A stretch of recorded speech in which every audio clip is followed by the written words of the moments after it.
What is going on, guys? Thank you for coming to another episode of Jaddition, Talking Indies. Today, I have a very special guest. He is as seen on AEW, Ring of Honor, TNA, Action Wrestling, NWA, Wildside for the throwback. He is the real Slim J. What's up? What's up? Welcome to the pod, man. It's very excited for today's show because we missed out last month because of some cancellation stuff, which is fine. But I mean, you going up against Angel tonight? Yep. He's insane. I'm really excited to see your two different, not really different wrestling style, but you guys have your own thing going on. For sure. And it's super cool because we've been watching you going back and forth with Vari for the past few months, back in February when you guys first came. That was my first independent show, was that one. Oh, wow. Yeah, you and Vari, it was insane. I feel like you two have like this crazy chemistry. I don't know if you feel the same way, but like, you guys just click, man. There's no messing up. You guys are just, I don't know what it is. Maybe it's the contrast of characters, maybe. Well, the first match was in Dahlonega for Disruptor, and that first match we just clicked, and he enjoyed working with me, and the same here. Yeah, because you guys have had matches for a long time, right? I mean, you guys... Probably 3-4 years now. Yeah, and he's insane. He's been in it for a long time as well. Yeah. Well, matter of fact, our first match was like 2018, so even longer. Wow. Time just flies. I just didn't realize that. Yeah. You're like, 3 years. Wait a minute. I'm the same way. When I think about a memory from years ago, I'm like, that wasn't last year. That was 4 years ago. What is going on? But it hit me. I was like, oh, damn. Yeah. Because I watched a triple threat match with you, AC Mack, and Vari for the title, for the Disruptor belt. That was crazy because I interviewed Mac's husband last month. And then it's been super cool, man. I've been connecting with all you guys. And I guess like how, you were mentioning how far you and him go back, but that last match in April where you guys went crazy, you started bleeding from your head from a chair shot. We were worried about you. We stayed like an hour after and we're like, is he going to come back out? Like, we want to make sure him and Vari are alive, you know? But I'm like, still here. He's still here. He's still doing good. Just another scar. That's right. Just another scar, man. That's right. Because I'm going to be posting clips during the episode, just kind of, go with what I'm talking about. It's It was insane. There was some dope high spots. There was actually a spot where you got knocked into the ropes onto the side apron, and you grabbed my drink and you slammed him right in the face with it. And I was like, what? Ice went everywhere. And I was like, yeah, I got to talk to this guy. I got to do it. And I saw it there. I mean, I just had to take opportunity right there. That's what I'm saying. And that's the thing. Yeah, and that's the thing I love about independent shows. It's you can really get more involved in the show. Because like before then, I'm sure you know Conley.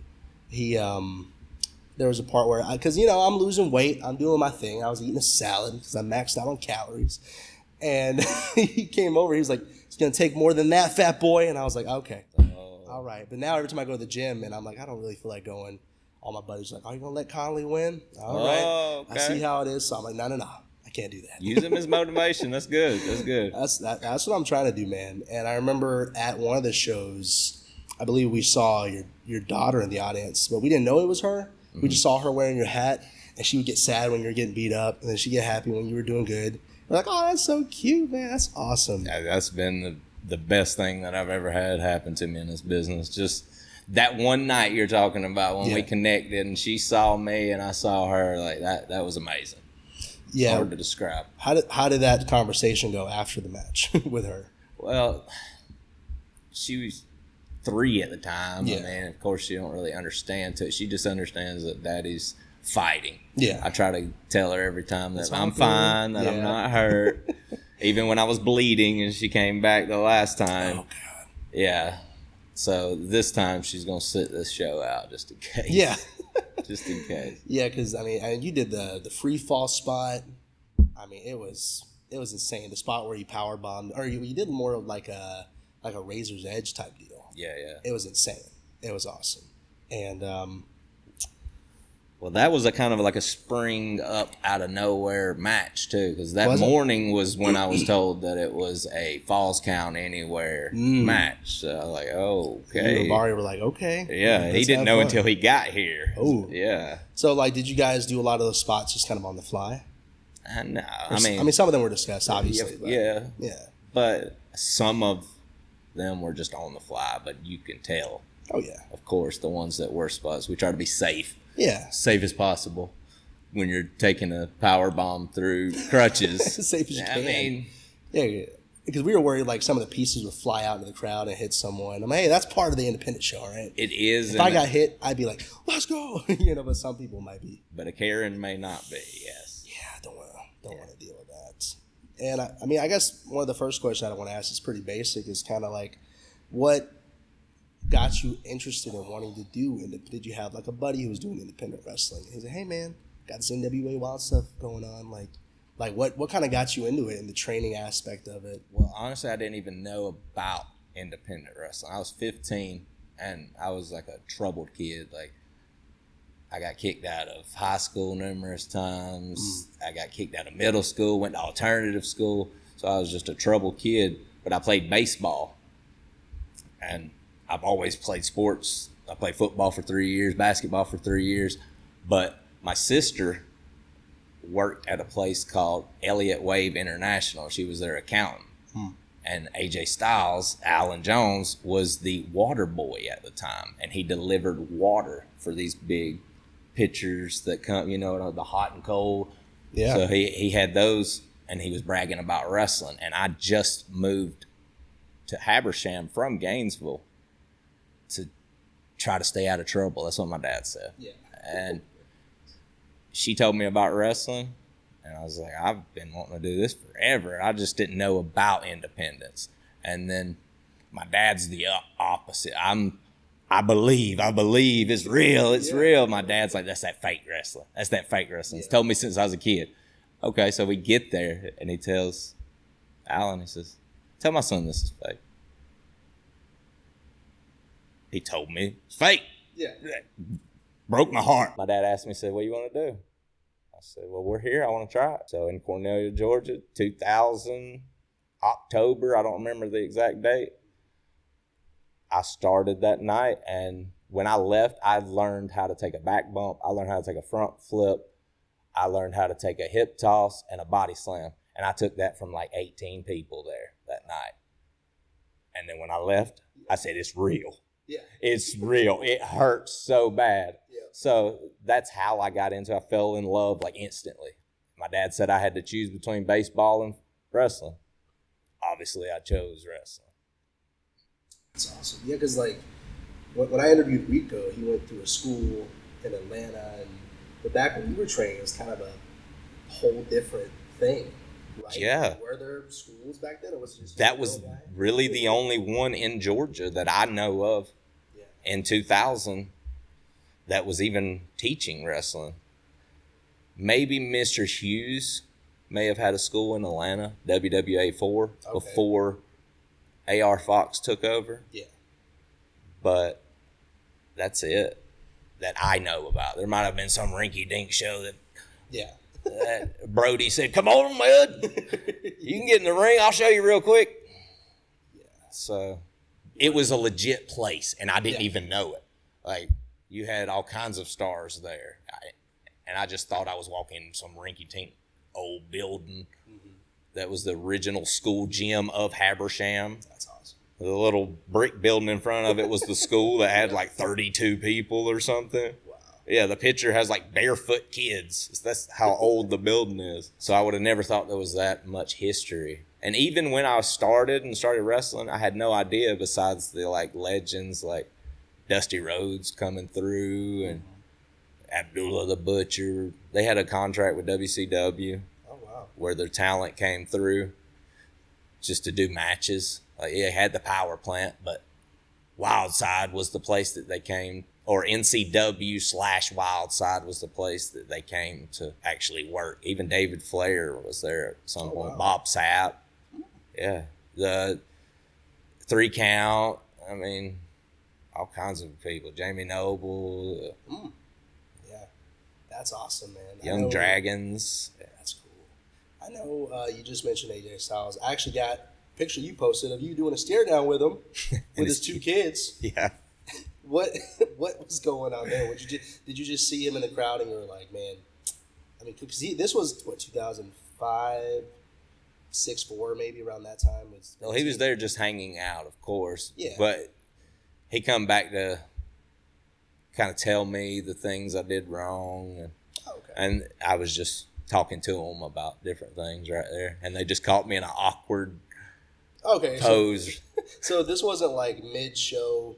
You were like, "Hey man, like fuck you." Like, No. This was in the back. Oh, okay. But if you look, there's Billy Buck standing behind the door right there. Uh-huh. But yeah, we were just talking wrestling. Gotcha. So he kind of gave you some pointers and some advice. And yeah, told me what I shouldn't have done. And this was like around his like peak TNA days, like close to it, maybe a little bit before that time. That was probably peak TNA days. Yeah, seeing those TNA stuff was insane. And like again, like, so I know you're saying, so how did the training go after that? Did you have like set days, or did you just kind of Tuesday and Thursday? Tuesday, Thursday. 7 to 9, I think it was at the time. May have been 6 to 8. That's crazy. But it was 2 hours. And who trained you again? AJ. AJ. And then Rick Michaels took over after AJ blew up and started traveling all of it. But Rick Michaels is the one that trained AJ Styles. Gotcha. So you still got the best part of it. Yeah, and AJ, like, there was two different sides. Like, Rick Michaels is psychology, break it down, where AJ is a machine. Yeah. We would run to the interstate from that building and back before we ever started training. And that's 2.8 miles. I clocked it because I used to run my own trainees like that. So that, and he would be lapping us. Like, we would be on the way down to the interstate and he'd be on the way back talking about, hurry up. Come on, man. And then we'd get there and he's like running 5.55. And I don't know if you know what a 5.55 is, but that's an old Les Thatcher drill that is intense. I mean, I knew he was an animal. That's crazy. He's still at the top of his game. He still kills it every match he does, AJ Styles. And well, he was only 1.5 years, 2 years in the business when he was teaching. Wow. Yeah. Because he didn't have any family that was in it before, right? No. He just kind of came into it. No, his story is pretty poverty-ridden. Yeah. But it wasn't. He was always an athlete. Yeah. Always. I think that's a big part of like the business. Like, not saying you have to just be, but you have to become an athlete if you want to get in this business. Like, if you're not an athlete before, you better get on it. Like, you better become an athlete. Otherwise, you're not gonna really be successful at all. 22 years it took me to get any contract ever, and I've never, the whole 24 years, never lived off wrestling. No. You've always done like a shoot job on the outside. Always. Yeah, because stability, man. This business doesn't have that. They don't give insurance out either. No. Even up in the big leagues, AEW, WWE, wherever, you got to get your own insurance. Pay for your own travel, flights. Right. I was per appearance through AEW, so I already had my insurance through my job, luckily. Yeah. But if I wasn't and trying to live off of it, I mean, the majority of people, when they get signed, regardless of the contract, they're like, I'm a wrestler now. Yeah, I made it. This is how I do it. This is all I do. No. You better keep grinding, man. You better keep working. Yeah, you gotta promote yourself because you never know what could happen.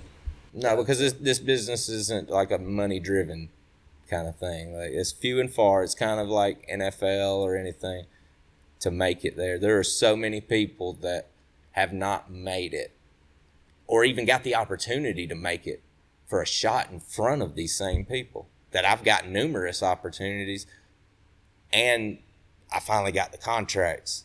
Did I get used well? Did I get used to my potential?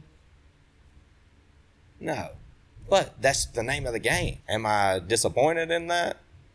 Yeah. But is that going to break me down and break me? Hell no. Yeah, I'm telling you, I've got so many shit sandwich stories that I could tell you where I just choked them right down. All right. Yeah, and just kept going through. Yeah.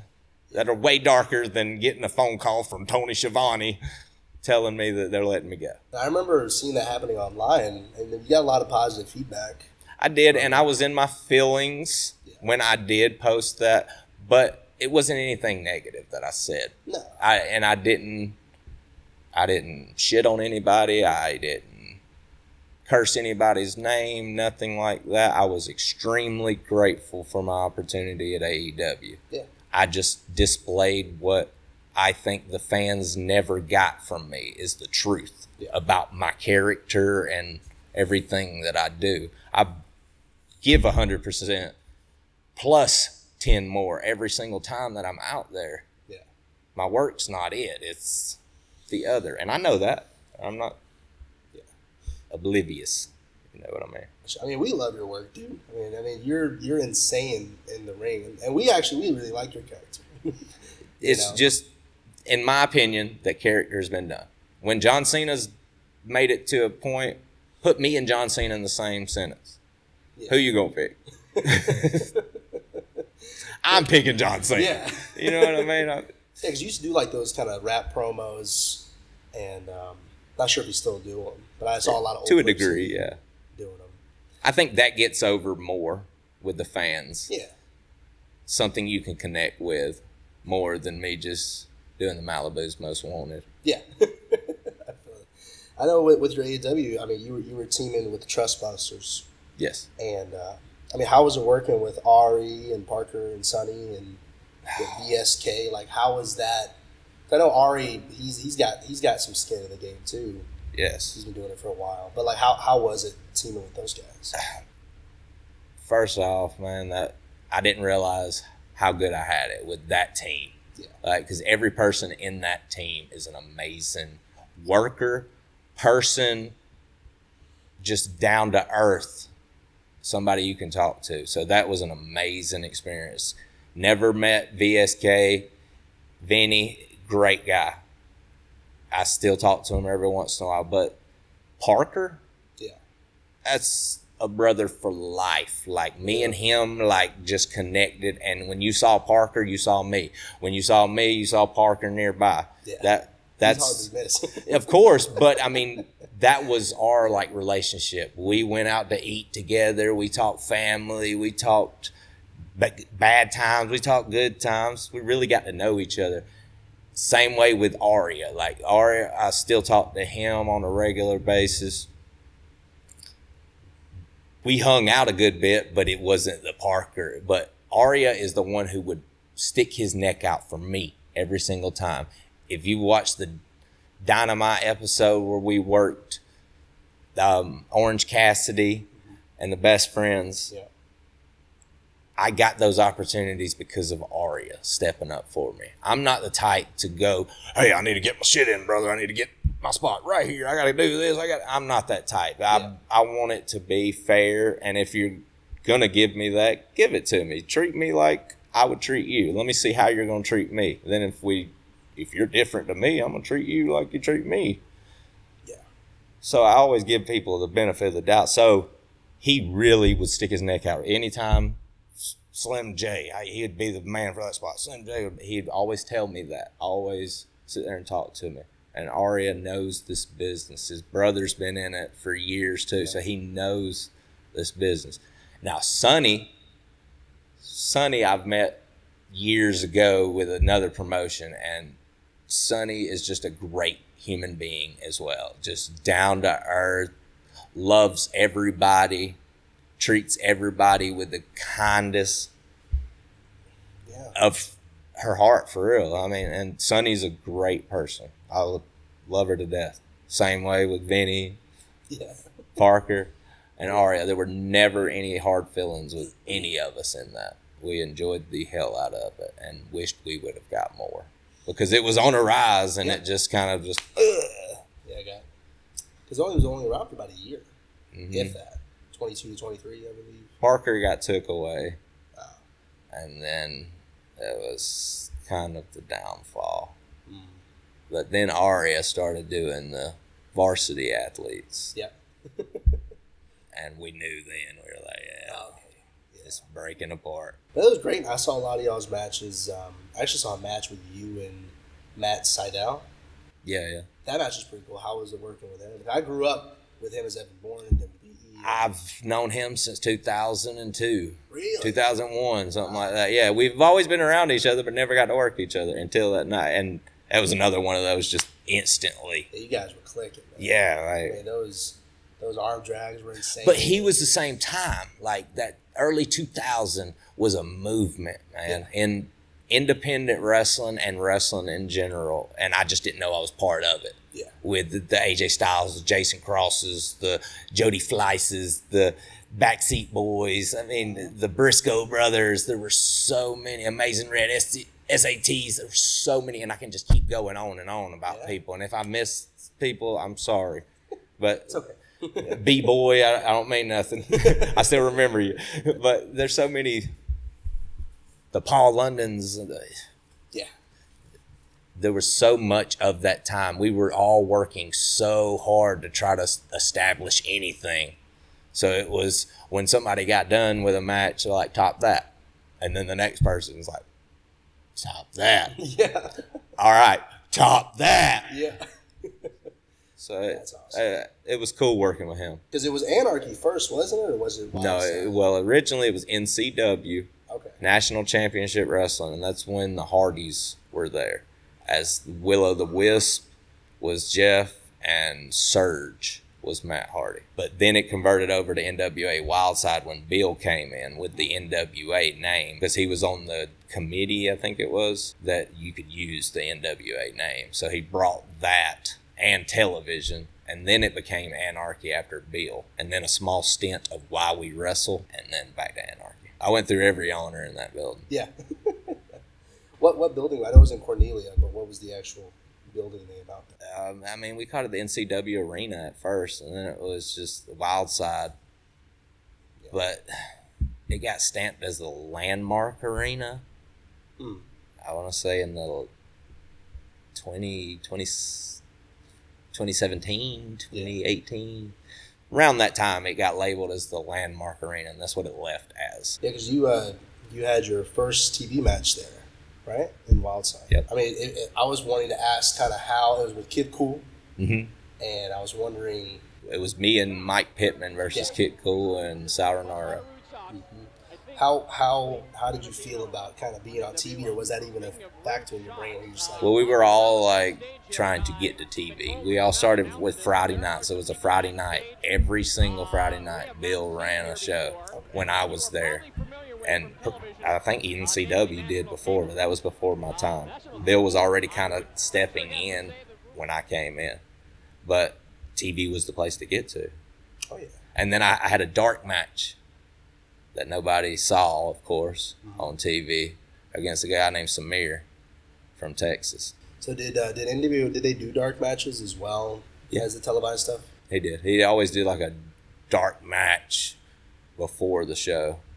So I kind of got my foot into it, but I was super nervous for both of them. Oh, yeah. Of course, you don't want to look stupid on TV. On TV, right. And even though we didn't get to see the TV, we were still like, oh, it's on TV. But after a while, you're like, we're on TV. We don't even know that it's big. Yeah. We're just like, it's on in Virginia at 3 o'clock in the morning. Yeah. Nobody's watching. Because the Wildside, I think, was also one of the first big internet independent wrestling promotions, or at least that's what I researched anyway. I wasn't around during that time, but I remember hearing how much of a culturally how iconic it was at that time. There's so many people come through there, man. I mean, Kenny Omega, Moxley. I mean, it's crazy how I could just keep going on about people that came through that. Dory, Terry Funk. I mean, it was just the place to be, and I just didn't know I lucked up and moved into the area and got into a great spot until I started going and working other shows. And as it's referred to in the business, those are called shit shows. Yep. I just didn't know. So, and I showed up kind of hyped, my first shit show. But I learned why it was called that, of course, because it wasn't organized. People you work with, you had to take control because they didn't really know how to work. So you had to be kind of like a ring general. Yeah, and it taught me that. It taught me that. It taught me control, for sure, and how to control a match if things go sour. But it opened my eyes to what I had, I was like, wow, that place is really... And I still have people to this day that come up to me, even when I was at MLW just a few weeks ago. Oh, yeah. I had a guy come up to me, I used to watch you on TV. What? That's crazy. Yeah, it feels so wild. Makes me feel old, of course, but I made it to being famous. Yeah. You know what I mean? I'm not rich and famous, but I'm famous. Dang, that's cool. I go down in history. That's amazing. Sure. And that was my whole ordeal. That's why I wanted to stay in this, is because I don't quit. Yeah. I'm not a quitter type. If I stuck with it, I stuck with it. I played baseball for 9 years before I got into wrestling. I had to choose between the two because I was so dedicated to it. So one thing I wanted to ask was kind of like your gimmick, right? Is it solely based off of the Slim Shady deal, or was there a reason why you like kind of ran with that specific gimmick? It was given to me. Bill Behrens. Okay. All right, we were talking before the podcast. Bill Behrens is the creative guy of this business, and like I just didn't have anything at the time. He came up to me on a Friday night and said, "Hey, you a worker?" And I'm running the lights. Yeah. And I'm like, "Yeah, I'm training to be a worker." He's like, "Well, tonight you are."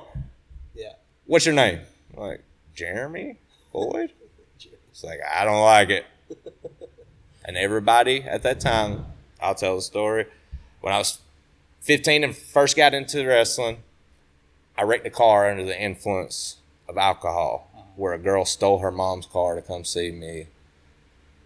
We survived. My buddy had 15 staples in his head. It was a whole ordeal. My dad took me out of wrestling for a month or two. I don't remember. And when I came back, everybody's like, "Watch out for Slim Shady. He'll steal your car. Watch out, Slim Shady." And I liked hip-hop music. So they just put them together like, he's Slim Shady. So that night, everybody's like, "Call him Slim Shady. Call him Slim Shady." And Bill just, "We're going to call you Slim J. Dye your hair blonde, you're going to come out to Eminem." That's right. "Oh, okay. All right. You got blue jeans and a tank top?" I can get some. I got blue jeans. I'll get me a tank top. Hold on. Yeah. And then that was created from there. And because you had Slim J on the side of your pants. I don't know if you had those at first or you had to get those made. I had to get them made. Yeah. With the light blue. Is that the one you're talking about with the crooked letters? Yep. Yeah. That was the second version right there. That's cool.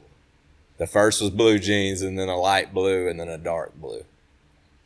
That's cool. And like your interests at that time, you used to have an officer bring you to the ring. Unhandcuff you. Because I was really on probation. Oh. So that one was kind of part of my real life. They were just kind of making fun of me because I was on probation and just using it with my character. He's a little thug. Kind of works, though. Yeah, and it did for the time, especially. Yeah. Like how controversial I tried to make it. Yeah. I got us kicked off TV numerous times. Really? In Virginia, like I was talking earlier, we were on TV for grabbing my nuts. I saw that clip of you. I can't Probably TNA. But you were young. You were 18. But you were facing off against someone and you just kind of, and he was like, "Oh, this motherfucker." Yeah. That's funny. Got us kicked off TV, and then they put a box around it when I would go down to grab. Yeah. And then they forgot to put the box again and got us kicked off that same station. That's the editing team's fault. Yeah, I agree. That one wasn't my fault. But that was kind of like my deal, was the controversy. I was using the times, like how controversial it is right now. Yeah. I was just doing what I thought was cool. Yeah, you can't do that stuff now. To a degree, you can. Like, that controversial stuff's over again. That's true. All that 90s stuff, it's like an attitude era again. It's coming back. It's called something else, but it's not. It's like the same feel. A lot of people are into wrestling, and they're into that controversial part.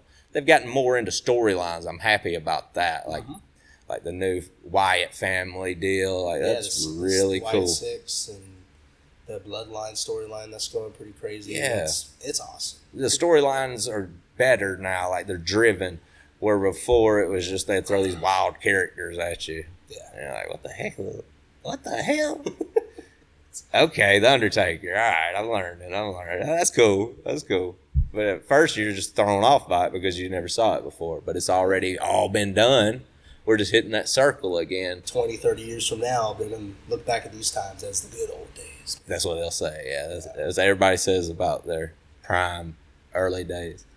Good old days is how you look at it to me. Life is good. That's right. As long as you're breathing and you're healthy, you're above ground. That's good. That's it, man. Yeah. I mean, ain't nothing negative about that. Did you know the police officer in this picture? Or the guy who was... yeah, his name's Pops. Pops? Yeah, that's what we called him. But he wanted to be a manager. He came to training in that same building. Wanted to be a manager. But he was a security guard at the airport. Oh, okay. So that's why he had the suit.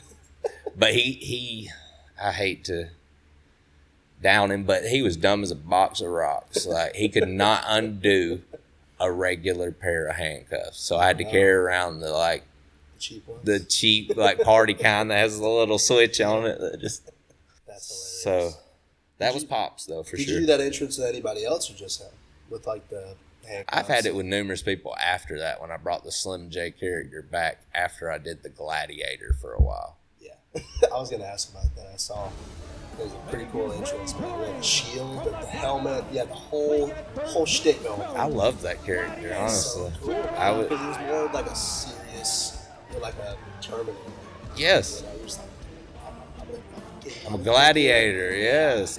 I think a gladiator is more relatable with people than a white rapper. Or rapper, wrestler, wannabe, however you want to refer to the Slim J character. Yeah, it has its cool aspects. Yeah. But the gladiator. Yeah. Gladiator fought for the gods.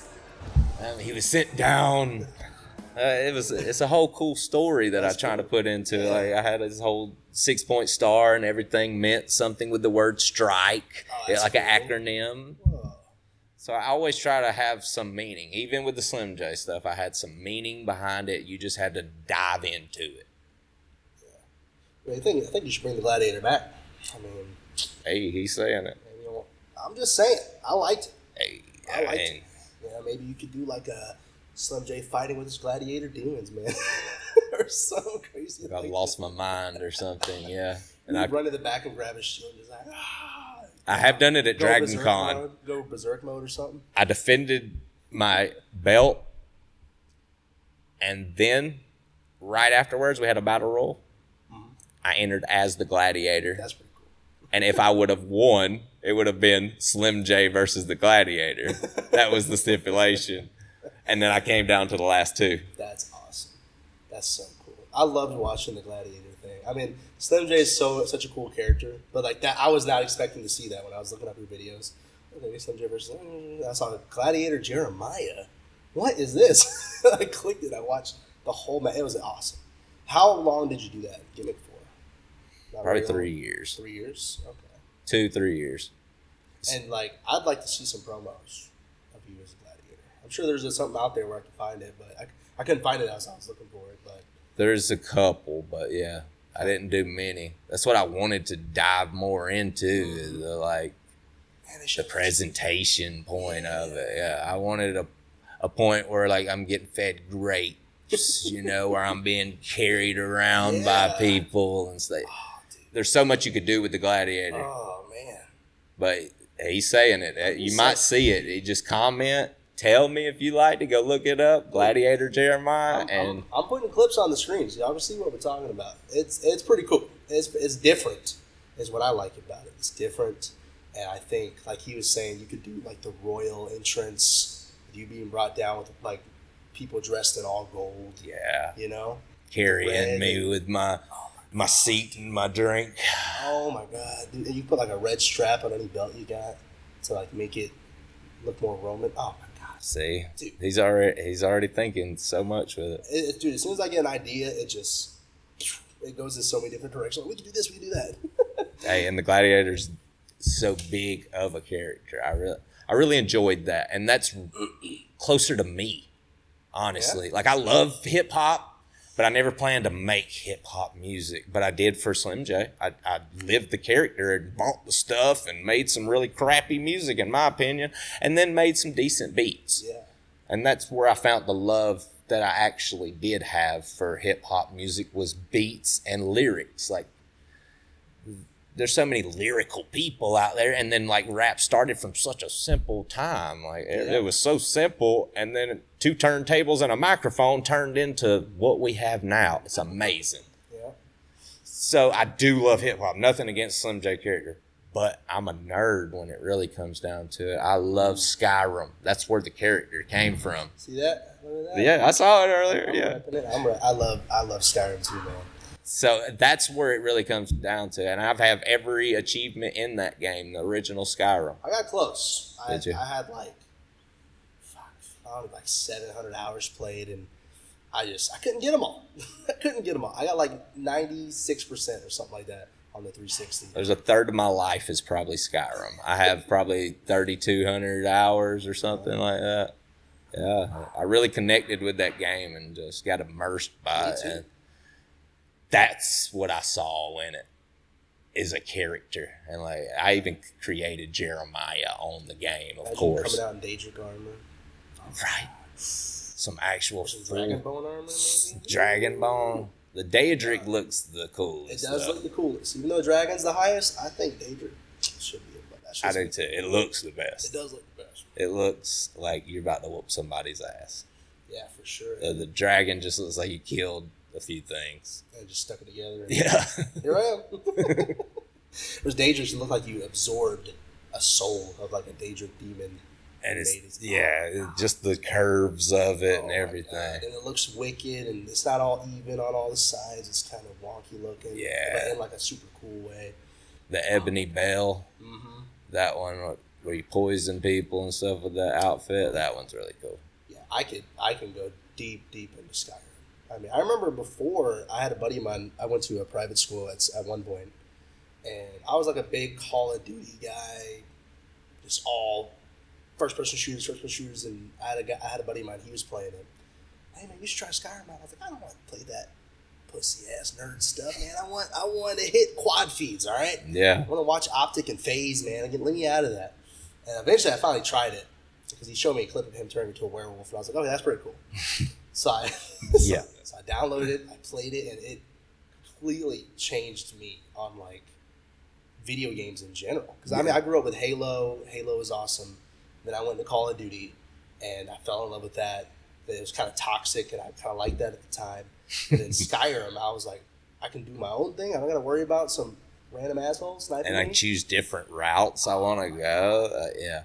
If you haven't played Skyrim is still to this day one of the best games you could ever play. And I've been on console since Atari. Yeah. I agree. That's why I have a tattoo of it. I don't have a tattoo in the other games. Skyrim is that's like one of my favorite games of all time. I think it is my favorite game. Which shout is? Oh, that's my name. Oh, nice. And it looks like a shout. That's awesome. Yeah, because I was thinking I was going to get like some basic like powerful or get an actual shout. But I just like, my name. I'm probably going to get my name on it. And it looks like the shout, so it goes together. And some people, they'll see just this part, and especially the older guys, they'll think, oh, is that a Predator tattoo? I'm like, no, it's Skyrim. What is that? I can't go into it. I don't have enough time right now. I got it. I'm going to go through the whole storyline. Go look on YouTube. Now, you said you were nerdier. Do you have any other games that you kind of clicked with? Fallout, yeah. Fallout. I mean, when it comes to like RPGs, I didn't get back into it until Skyrim. I fell off at Final Fantasy. When it turned into turn-based, I was like, this is not me. And then I saw how big Skyrim was, and I was like, all right, let me just try it. And then I just fell in love, man. So I played all the Fallouts too, because Bethesda makes some pretty good games. But, man, I'll play anything. Starfield? Yeah, I played that. Yeah. I love Starfield. People hating on Starfield. I'm not a big spacey person, but that one's more realistic. I like that one because it has like a Starship Troopers kind of feel to it. Yeah, and I like that better than I like Star Wars. Nothing against Star Wars. Nothing against it. Just not my cup of tea. Don't get mad at me. I like all kinds of different things. That's right. It's just I dislike things too, just like everybody else. That's right. He's allowed to his opinions. That's it. Man, Starfield was awesome. I recently played through all the Fallouts because I kind of missed the Fallout time because I was so deep into Call of Duty I didn't care about anything outside of that. But I recently played the Fallout 2 and 3 last year, and now I'm playing through. I've never played 2. How's 2? 2 it's pretty good. I mean, like I said, it's older graphics, it's a little clunkier. It's like I played Skyrim and then I went back and played Oblivion. Oh, that's hard to do. I was like, ugh. Like, I get why people love it, but it's so hard to go from... I should have played Oblivion first, and maybe Morrowind, and then Oblivion. Then that's what I did, too. Skyrim. I played it afterwards, and was just like, this is not me. It's kind of the same, but Skyrim's better. Way better, yeah. You know? I feel that way with online. Elder Scrolls Online. Like, Skyrim's better. I didn't really click with it yet, so... like. No, it's got more of a... like a cartoon type of feel to it, where the other had like a realistic feel. You can really immerse yourself. You felt like the most powerful being in that world, because you were. Even though there was that DLC with that one other Dragonborn guy, but what was his name? Can't remember what the guy's name was. He had like tentacles on his face. I don't know. Oh yeah, the Dragonborn. Is it Maruk or? It was with a M-U-L. You guys know. Did you watch the Fallout TV show? Love it. So good. I watched it twice and then got rid of Prime. I got it just for the month of it. Watched it twice, got rid of it. Yeah, me and my wife watched it. I loved it that you didn't necessarily have to know the universe to watch it and be able to. Well, that's the cool thing about Fallout in general. It can take place anytime after, before, any place on the planet. Mm-hmm. That's so cool.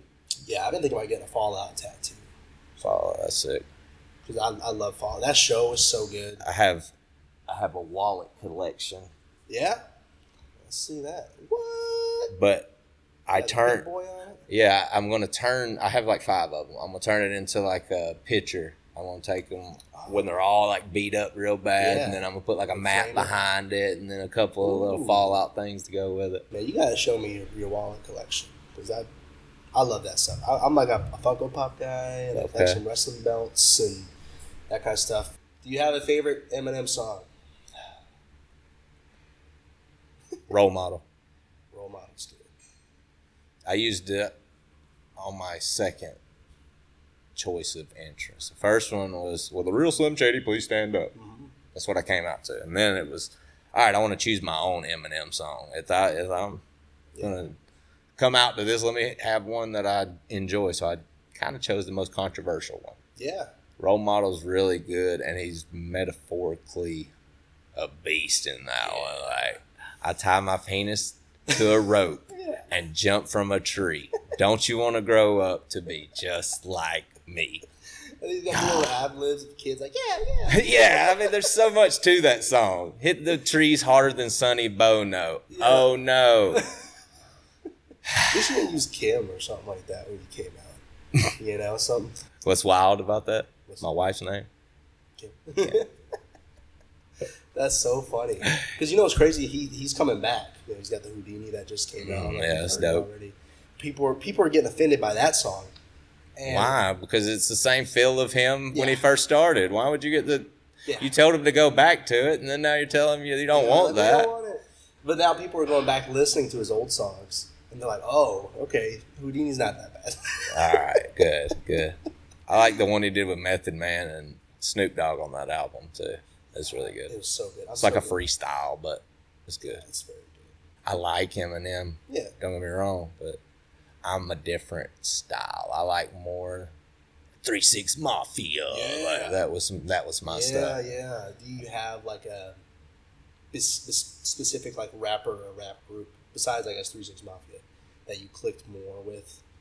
I know Eminem, like, it's kind of what your character's based on, but Outkast is good. Like the Goody Mob in general, that just Atlanta feel. Oh yeah. Pastor Troy, I like that like crunk type of music. Yeah, I grew up with like emo, metal, like. Well, I love all types of music. Like my first album that I ever bought, Jimi Hendrix. Really? Yeah. I really enjoyed the Watchtower. There's a lot. Is a legend, man. Legend. But that was like my first go-to, and then I got into Metallica. Then I got into hip hop, and like hip hop, I really liked because talking about cool things. You know, it was all cool. Like everything was cool about it to me. So and they have some songs about life, and they got the Hot Boys was my time. Yeah. With Master P, with No Limit Soldiers. I thought I told you. Yeah. Well, like Paul Wall. Paul Wall, yeah, I like He's Paul making a Wall. comeback, too. See, but that's later for me. Yeah. Mine's like I'm even like. It's like mid 2000s. Two Live Crew, man. I'm like that old, like. Ooh, the only reason I know that because of my dad. Yeah. Oh, me so horny. Oh, yeah. And that sample in that song, do you know where that's from? I don't. It's from a movie. Is it? What movie is it? Oh, me so horny. You don't remember? I don't. What is that? Full Metal Jacket. Now I remember. Now that you told me. Remember the lady comes up and is like, "Oh, me so horny. Me love you long time. Love you long time." Yeah, that's somebody just took that. He sampled it. Wow. That's what hip hop was. Sampling. It was 2 turntables and a microphone. It was 2 different songs. I have a drum beat over here, and then I got vocals over here. We'll figure out a way to. I'll mix them both. Yeah, that's so cool. In general, like you thought of a whole genre of music just out of taking 2 songs.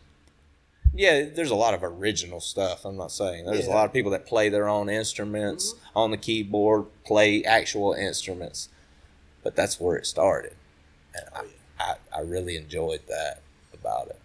Like LL Cool J used to sample some of the coolest stuff, like 50s music and stuff, like 60s. Like, oh man, Kanye does that too, or at least some older Kanye's music. He did. Where he would do it. I mean, I think probably 90% of his music is sampling. 3 6 Mafia. Yeah. Yep. Dr. Dre. A lot of the greats. Yeah, they used those. I mean, why would you not? If it's a good song. I think Young Gravy right now. He's doing the. I love Young Gravy, man. He's a hoot. He is, man. I love it. 20 years ago, you couldn't have did that character. No, and he's like a MILF loving kind of guy, you know. Yeah, he's awesome. He's coming after everybody's moms. I don't hate on anybody at all. Me neither. But it's so cool to see the diversity now in hip hop or music in general. Like to have Jelly Roll come from hip hop to country now, and he's accepted. Oh yeah, and Post Malone's. I think he's going into country. He started with rap, and now he has the voice for it. Well, what's his name? With Fall in Reverse, Ronnie Radke. Ronnie Radke, yeah. Yeah, he's doing stuff with Jelly, and he did stuff with.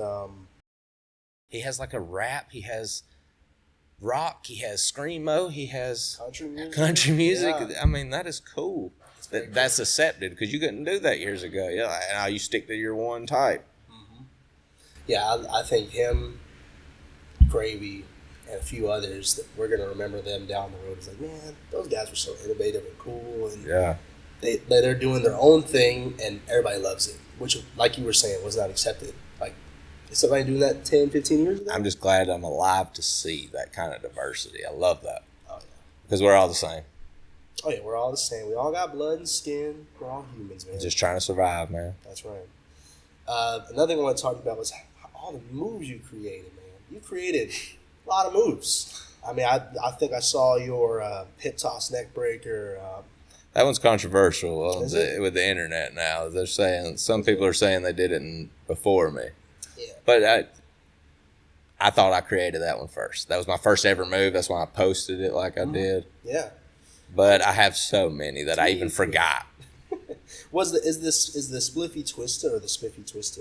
The Spliffy Twister, a cradle, and then I would turn with it, and then it turned into like a DDT almost, suplex. Is that what's the one called where you kind of got them hooked, and then you it's kind of like a suplex kind of thing, but you like twist them in a... I did it to Vari last time. Is that the one you're thinking of? Okay. I saw some other clips of you doing it. That's technically a half Nelson, Nagisatera, Fisherman Buster. Okay. Do you have a name for it? Or is it just... No. Well, what was it? My wife came up with the Willa Buster. That's not a bad name. Yeah, my wife came up with that Willa Buster. So that's the name for that one. You got like anger management and your... I love your spinning cutter too. Oh yeah, the 360 Ace Crusher. Screwdriver on the rocks. That thing is so cool, man. Thank you. That one and the little corkscrew you do to the outside when you jump on a bunch of people. Oh yeah, that one gets dangerous. I broke my tailbone on that one. Oh yeah? How long was that recovery? Because I don't know if I did recover. No? Do you still feel it? I mean, like, I just kept working until my body shut down. in North Carolina in 2019, 18. Yeah, my back just shut down mid-match. Ooh. Did you get numb? Like you couldn't feel I couldn't stand up. Oh. Like I would try to stand up, my body would just start convulsing. Whoa. I tried 3 different times, and I told the guy I broke my back, but I didn't break my back. That's wild. I just had a lot of problems there. Have you had any other kind of crazy injuries? Or injuries in general, I guess? I probably torn, pulled, all kinds of things, but just mainly I broke my tailbone twice. That's your worst. That's the worst. 24 years, and worst you've had is it? Well, the worst injury, the tailbone sucks, don't get me wrong, but it seems like it heals up quicker than a tore groin muscle. Oh, no. That one, you cough, you move. Oh, God. Yeah, that one was the worst. Oh, how'd you get that one? Overworking again. But at the time, I was working in a full-time job. I would go home, go to the gym Monday. Tuesday, I would go home after work, go to Hapkido class, take Hapkido. After Hapkido, I would teach jiu-jitsu to the Hapkido instructor as like a bartering trade. Yeah. And then Wednesday night, gym after work. Thursday night, wrestling training after work. And gym on Friday nights if I wasn't wrestling somewhere. And then wrestle Saturday, majority. And it just shut down. Yeah. Like I felt it tear. Your body's like, what the fuck are we doing? What's going on? And I was doing abs a lot more at that time. So I think that contributed to the overworking. Super tense and maybe super sore. And then doing all the core stuff with rolling around and Hapkido. It just... What about your springboard enziguri that you do? Is it enziguri? That like super cool, like it's kind of like a whispering. What's that move called? The move that Hardy does in the corner. Oh, the Will of the Wisp, or the what does he call that? Whisper in the Wind. Whisper in the Wind. It's kind of similar to that, but you go to the ropes and then you kick them and you always nail it. And I'm like, where'd you come up with that move? I love that. Every time you do that move, I pop. Well, I started as the one like how Cody does. Okay. And then it was stole. Like, he does the like 1 foot on. Wow. Yeah. That's how it started. And then I did it to where I would step up to just the top rope, like a running to the turnbuckle, step up, top rope, come down with the kick. And then I saw somebody do it again. I'm like, damn it. Yeah. And then I was like, all right, I got to come up with a different way. So now I do it where I'm seated on the top rope, and then I step to the top rope and then come down with the kick. So it makes it harder. Gotcha. So I've not seen anybody do it yet. I haven't either. That move is insane. I love it. Thank you. Every time we do it, me and my boys, because I got 3 other guys coming later for the show. And every time we see them, we're like, let's go. We got to boo them, but we love you. We love you, Sunjay. Well, that one's a 3-6 kick. That's the name of it. And it's 3-6 Mafia, of course. Yeah. But I also go 3 down to 6. That's where the name comes from. That's pretty cool. So you were able to kind of do a double entendre with that name. Another thing I was going to bring up, sorry, I'm bouncing all over the place. Oh, you're good. I want to talk about your yard call match. Here we go. That was a wild... It's so crazy. A wild thing to even think about. But it was fun, man. It was real organic. Like, they had that whole school gym. That's where we had the wrestling. And then in that building, they rented it just for that night, the old school. And that's what they turned into it. And we just got a whole bunch of different things. So did they, I'm assuming they had to build that. Yeah, we did a dog collar match before that. Because there was a part where he was like choking you with something, and he was pulling it, and you guys were using a gurney and slamming into each other. I love that. I love that match. It's very unique. Yes. Very unique match. And you even did a 3-6 kick off the brick wall or something. There wasn't much you could do in there, but yeah, I got the kick in there. How did the building go for that? I mean, did you help build it, or did it take a few days, or was it just... Well, they got it that day and like spray painted it and stuff with the stuff they had and tried to make it look like a jail cell type of thing. But I thought it was so wild at the time. Yeah, you and Corey Hollis tore it up in their match. That was fun, man. Me and Corey Hollis, like I've had a lot of feuds with a lot of different people, and you kind of just connect with that person in a way that you can't explain. You know what I mean? You just become just flows. Yeah, I mean, just the like working together in general, you just kind of connect. And us doing it for so long, and of course you got to like the other person. So we liked each other, and just enjoyed working with each other. Look forward to it every time, so we tried to do something better every time. Yeah, that's awesome. And I've got numerous people, from him to Fred Yehi to Patrick Bentley to Jeremy Vane to Amazing Red. There's so many people that I've had actual like. Yeah, I saw your matches with Red. He's insane. I mean, he's Puerto Rican. I'm mixed. I got a little bit of Puerto Rican in me, so I gotta support my Boricuas out there. Hey, Amazing Red is the man. He's amazing. He really is. He's insane. So before we head out, I'm gonna do some rapid fire questions for you. Okay. All right, I got a list of them here.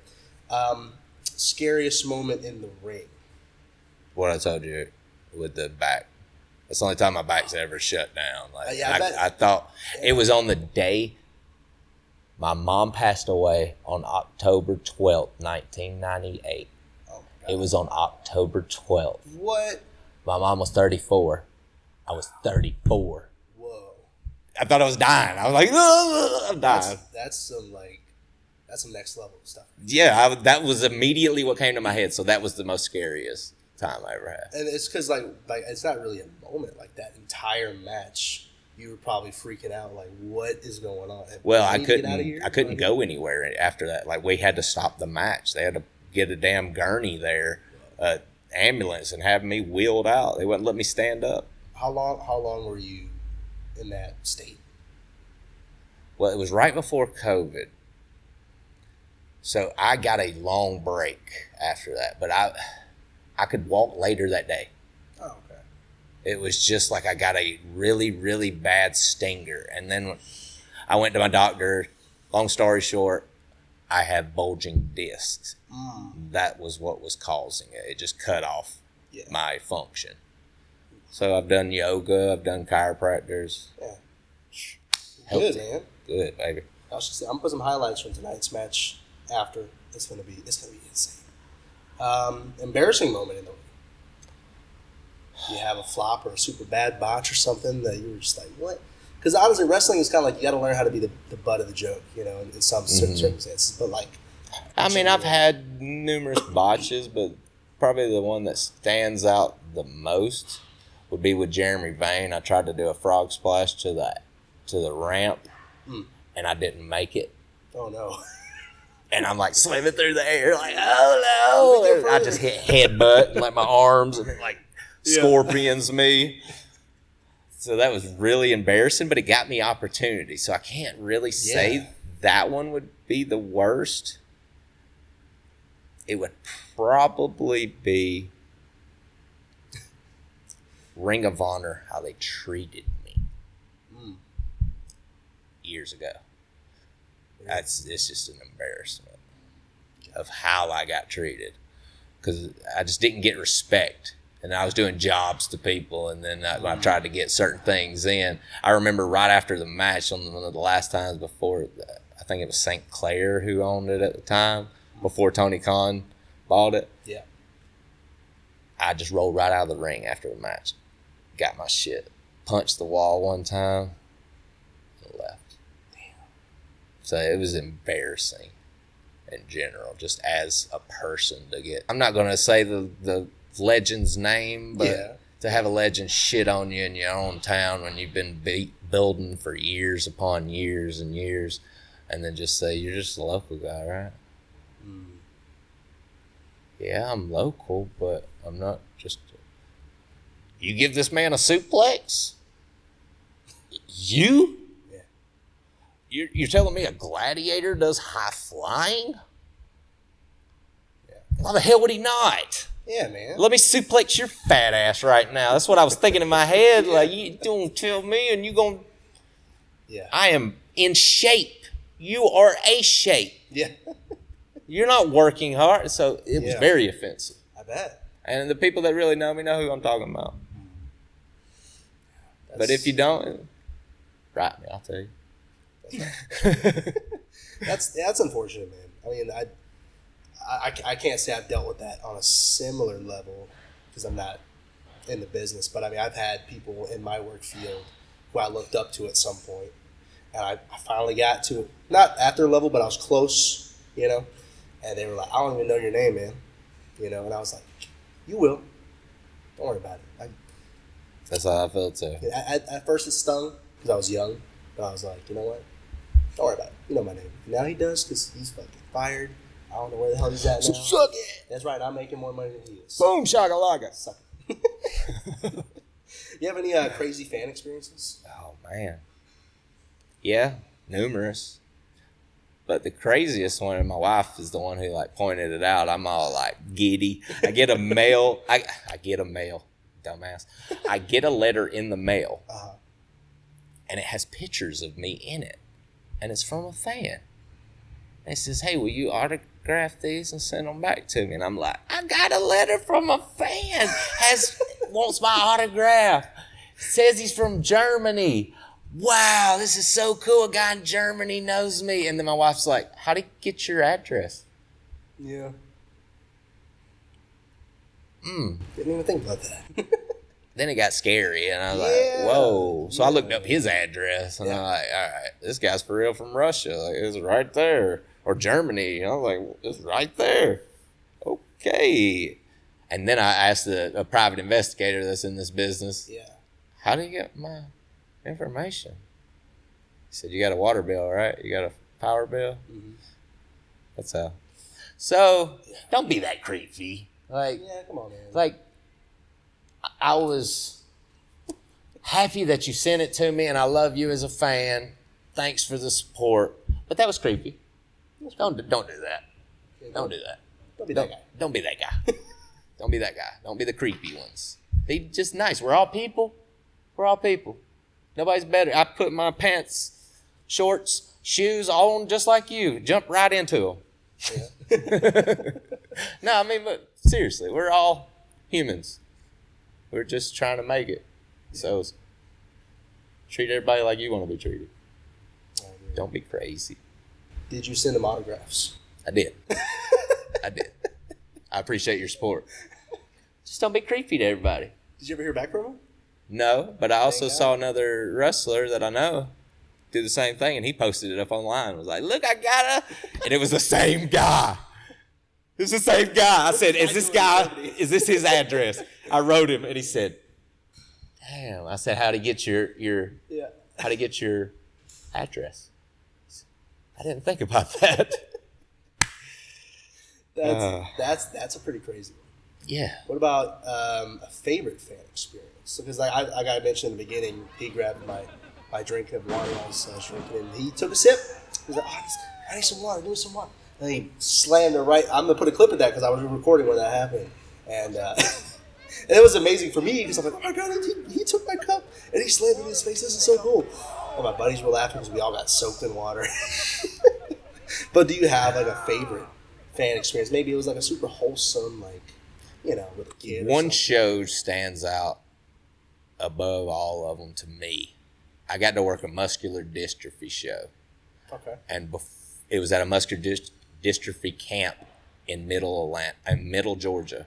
And we went to have lunch with them first and like hang out with them and then wrestle. And that's the loudest I've ever heard anybody as a crowd, as fans. Like, they really loved every bit of it. And I felt a high for weeks off of just that show alone.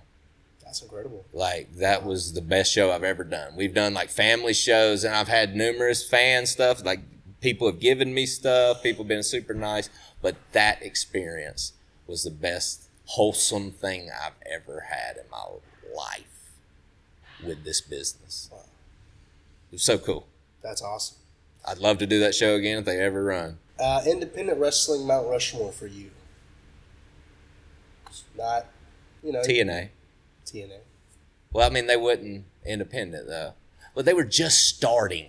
So does that count? I think they were independent at that time because nobody could really touch WWE at that point. Right. And Ring of Honor was kind of just as big. I saw your Ring of Honor clips too. Well, I was going to say Ring of Honor because Ring of Honor, of course, was amazing. Especially during like the old Ring of Honor is legendary. And that feeling to have someone say, hey, I'm going to put you on an airplane. Yeah. And I'm 17 years old. Get on an airplane by myself. And this is cool. Super cool. So that one was there, but just the high of getting to TNA, I guess that it already had that feel. So it had to be Ring of Honor. TNA was second at that point. If you want to put it that way. Yes. They were huge. They had plenty of money, where Ring of Honor was Rob Feinstein and Gabe's, I can't never say his name, Sabowski, something like that. Yeah, I can't say it. Sorry, Gabe. Sorry, Gabe. Not sorry. But got one more. Ring of Honor was just out of those two guys. And RF Video with Rob Feinstein kind of gave them their credit. Okay. And that was a cool experience to just go on an airplane, a 17-year-old kid. Yeah. Oh, yeah. So that would be it. Since TNA would be a professional gig, that'd be my highest point as an independent wrestler. That's awesome.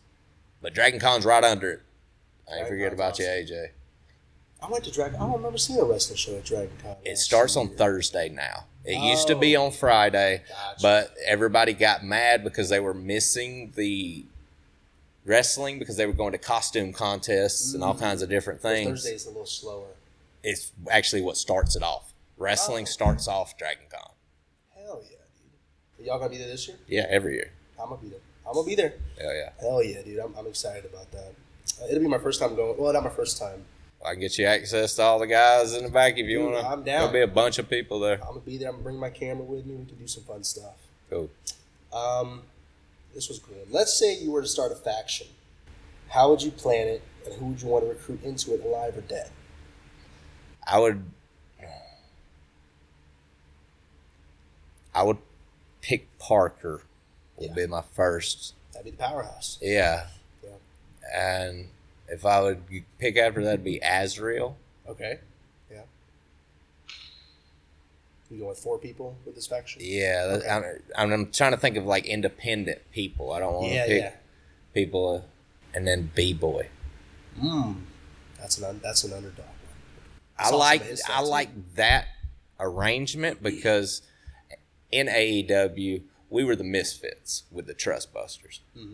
By far the misfits. We were like the lost land of broken toys on Rudolph or something. Like nobody wanted to play with these toys, so they put them over here, and we clicked with that. So I think it would be the same kind of thing with that because Azrael brings so much of innovation / intimidation with his style. Parker's intimidation with just looking at him, and he is just a monster, super talented.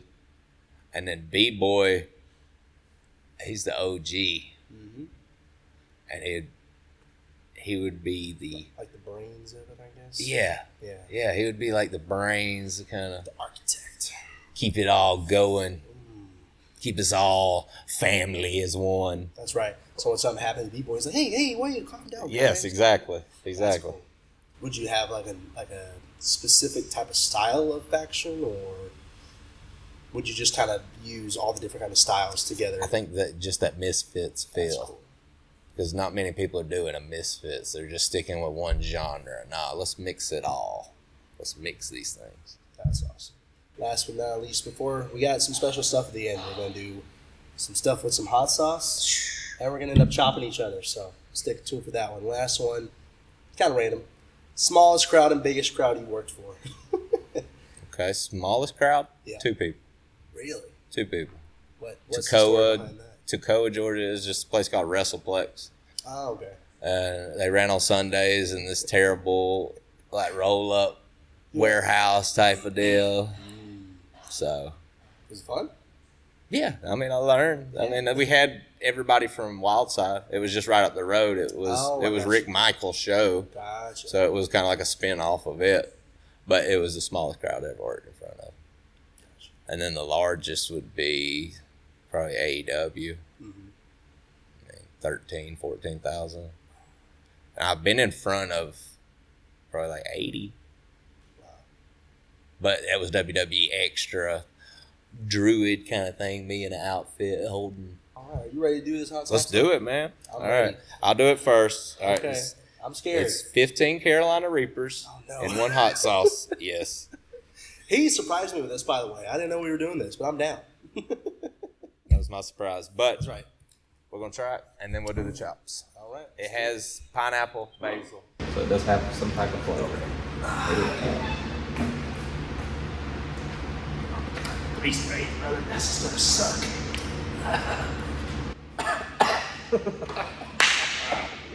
I went straight to the back. It's nice. I got it in the spray. Woo! I hadn't realized how wide that spread was. I got some on my cheeks. I did too. Oh my god. Well, I gotta make sure the angle's right. We're in the camera. Okay. Yeah, we're there we go. I don't want to chop it. You want me to chop you first? Yes. Okay, show me kind of. All right, you're going to use this part of your hand. Okay. However, if you want to go here, if you want to go straight down, just try to keep it flush. Flush. This side of the hand, yep. There we go. All right, my turn. Okay, Mike, do it again. All right. I'm taking the shirt off. Always taking the shirt off. I'm not going to be no pussy. Nice. All right, I'm ready. Here we go. Oh, woo! That was good. That was good. Yeah. Yeah, baby. Thank you so much, brother. Thank you for having me. I appreciate the podcast. Make sure to check it out. Check them out on all the socials. It's going to be in the description down below. Tadpole Slim J. Look me up. That's right, baby. Facebook, YouTube. Click them. That's right. Now, see you guys in the next episode. See ya. Woo! Cool, man. Oh, my God. That chop. How'd that chop feel? That's hard. that sucked. But I can't. I think I'm focusing on